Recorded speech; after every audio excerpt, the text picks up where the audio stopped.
ഈ പ്രഗ്നൻസിയിലെ hospital appointments എന്ന് പറയുന്നത് എനിക്കിപ്പോൾ പണ്ട് നമ്മൾ സ്കൂളിൽ നിന്ന് ടൂർ പോകുന്നതിൻ്റെ തലേദിവസമൊക്കെ ഉറക്കം കിട്ടാതെ എക്സൈറ്റഡ് ആയിട്ടുള്ള ഒരു ഫീലിംഗ് ഉണ്ടാവില്ലേ, അതുപോലെയാണ് കേട്ടോ. പേടിയാണോ എക്സൈറ്റ്മെൻ്റ് ആണോ എന്താണെന്നറിയില്ല, കുറേ ഉറക്കം കിട്ടാതെ അങ്ങോട്ടും ഇങ്ങോട്ടൊക്കെ തിരിഞ്ഞു കിടന്ന് നോക്കിയിട്ടാവട്ടെ നേരെ വെളുപ്പിക്കുന്നുണ്ടാവാം. അങ്ങനെ ഇന്ന് ഹോസ്പിറ്റൽ അപ്പോയിൻമെൻ്റ് ഉള്ള ഒരു ദിവസമായിരുന്നു കേട്ടോ. അപ്പോൾ നമ്മൾ അത്യാവശ്യം തിരക്കുള്ള ഒരു ഡോക്ടറെ ആയിരുന്നു കാണിച്ചുകൊണ്ടിരിക്കുന്നത്. തൃശ്ശൂർ മദർ ഹോസ്പിറ്റലിലെ ഡോക്ടർ ലസിത സെമീനാണ് കേട്ടോ ഞാൻ കാണിക്കുന്നത്.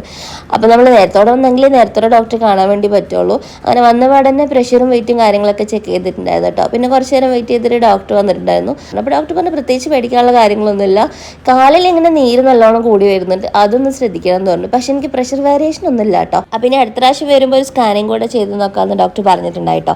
അപ്പോൾ അവിടെ വേൾഡ് ഹാർട്ട് ഡേയുടെ ഭാഗമായിട്ട് അത്യാവശ്യം എക്സ്പെൻസീവ് ആയിട്ട് വരുന്ന ഒരു ചെക്കപ്പ് ഫ്രീ ആയിട്ട് ചെയ്ത് കൊടുക്കുന്നുണ്ടായിട്ടോ. അപ്പം ഞങ്ങൾ എന്തായാലും ഹസ്ബൻഡ് ഒന്ന് ചെയ്ത് നോക്കാമെന്ന് വിചാരിച്ചിട്ട് ഞങ്ങൾ ബ്ലഡ് ഒക്കെ കൊടുത്തിട്ട് അവിടെ വെയിറ്റ് ചെയ്തിട്ടോ. അപ്പോൾ അതിൻ്റെ റിസൾട്ടൊക്കെ മേടിച്ചിട്ട് പിന്നെ ഞങ്ങൾ അവിടെ നിന്ന് ഇറങ്ങി നേരെ പോയി തൃശ്ശൂരുള്ള ഷോപ്പിൽ നിന്ന് ഈ ഒരു ഡെസേർട്ടും കഴിച്ചു. അപ്പോൾ ഇത്ര ഉണ്ടായുള്ളൂ. Thanks for watching.